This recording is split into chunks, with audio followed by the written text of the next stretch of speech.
Next important notes చూడండి ఇక్కడ semester important. Assume that GCD of a comma b equal to a comma m equal to 1. Then the linear equation ax is congruent to b mod m have unique solution. Linear equation ఎందుకంటే అంటే X power 1 ఉంది కాబట్టి X power 2 ఉంటే quadratic equation అంటాం. అంటే ఏకి ఎంకి GCD 1 ఉంటే లీనియర్ ఈక్వేషన్కి యూనిక్ సొల్యూషన్ ఉంటుందని చెప్పాలి. దీన్ని ఏం చేస్తాను వీ నో దట్ నేను కాంగ్రెస్ క్లాసెస్ చెప్పాను కదా, congruence class 1 bar 2 bar and so on n bar congruence class చెప్పాం. We know that the numbers 1 bar 2 bar and so on n bar is a complete residue class of మాడ్లో m. ఇవన్నీ కూడా ఇండివిజువల్గా ఇవి ఎంతో divide అవ్వవు. అందులో example చెప్పాం. ఈ కంప్లీట్ రెసిడ్యూ క్లాస్ మాడ్లో ఎమ్ అంటే 1 బార్లో అంటే ఏ ఎలిమెంట్ అయితే 1తో కాంగ్రెస్ అవుతాయి విత్ రెస్పెక్ట్ టు ఎమ్ వాటిని 1 బార్ అంటాం. 2 బార్ అంటే ఎలిమెంట్స్ అయితే 2 కాంగ్రెస్ అవుతాయో విత్ రెస్పెక్ట్ టు ఎమ్ వాటిని 2 బార్ అంటాం. ఆ డెఫినేషన్ ఆల్రెడీ చెప్పాం. ఇవి కంప్లీట్ రెసిడ్యూ క్లాస్ అయితే వాటిని కాన్స్టెంట్తో మల్టిప్లికేషన్ వచ్చేవి కూడా కంప్లీట్ రెసిడ్యూ క్లాస్లో అవుతాయి.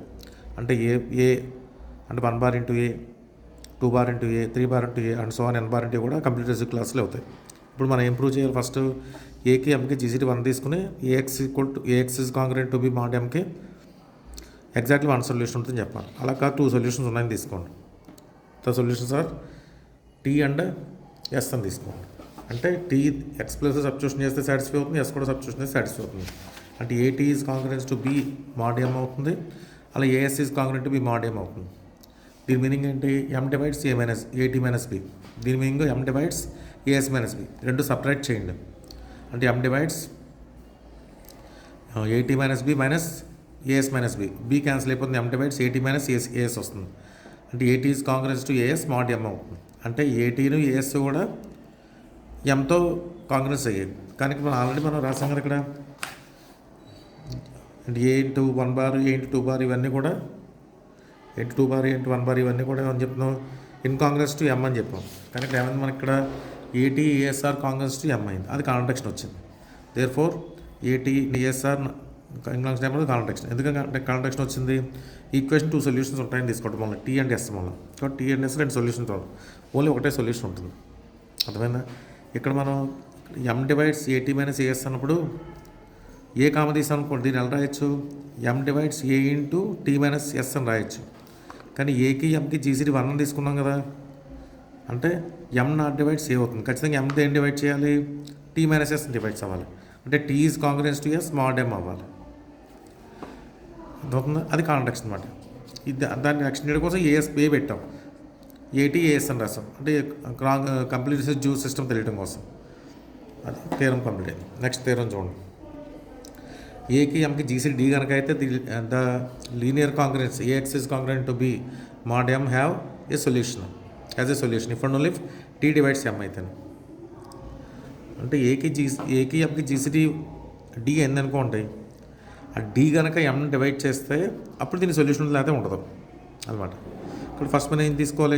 ఇఫ్ అండ్ ఓన్లీ ఇఫ్ ఇచ్చాడు. ఫస్ట్ ఏకి జీసీడీ ఎం అని తీసుకోండి. And ax is congruent to b mod ఎంకి ఓ సొల్యూషన్ ఉందని తీసుకోండి. దాని నుంచి ఏం ప్రూవ్ చేయాలి మనం?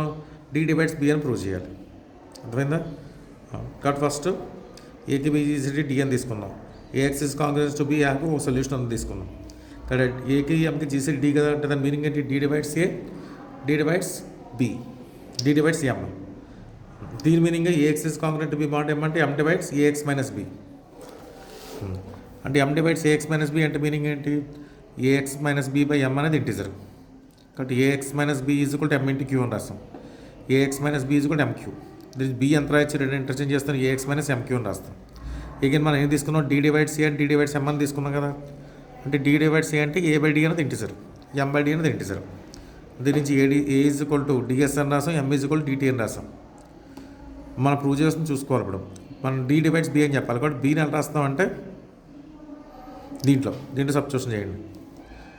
దీంట్లో ఏ ప్లేస్లో ఎంత రాయొచ్చు? మనం ఏఎక్స్ మైనస్ ఎంక్యూ ఉంది కదా, ఏ ప్లేస్లో డిఎస్ రాయొచ్చు, ఎం ప్లేస్లో డిటీ రాయొచ్చు. డి కామన్ వచ్చింది. అంటే బీ బై డి ఈజ్ కూడా ఇంటిజర్ వచ్చింది. కాబట్టి డి డివైడ్స్ బి అయింది. నెక్స్ట్ సఫిషియెంట్ కండిషన్లో ఏం తీసుకోవాలి? నెక్స్ట్ ఇప్పుడు సఫిషియెంట్ కండిషన్ ఏకి ఎంకి GCD d and d divides b. ఏం చెప్పాలి? ఏఎక్స్ ఇస్ ఈక్వల్ టు బీకి ఒక సొల్యూషన్ ఉంటుందని చెప్పాలి. ఏకి ఎంకి జీసీడీ డి అయింది కదా, బోత్ సైడ్స్ డీతో డివైడ్ చేస్తే a by d comma m by డికి జీసీడీ 1 వచ్చింది. మనం ప్రీవియస్ థియరం ఉంది, జీసీడీ 1 అయితే ఏఎక్స్ ఈజ్ ఈక్వల్ టు బీకి యూనిక్ సొల్యూషన్ ఉంటుందని చెప్పాం. అది ఇక్కడ అప్లై చేస్తే a by d x is congruence to b by d x mod m by డికి ఒక సొల్యూషన్ ఉంటుంది. మనం ఏకి ఎంకి జీసీడీ 1 అయితే ax is congruent to b mod ఎంకి యూనిక్ సొల్యూషన్ ఉంటుందని చెప్పాం. మరి ఇక్కడ ఏ ప్లేస్లో ఏ బై డి ఉంది, ఎం ప్లేస్లో ఎం బై డి ఉంది. ఇక్కడ ఏం రాయాలి, a by d of x is congruence to b by d of x mod m by d have unique solution. అది నోట్ చేసాం.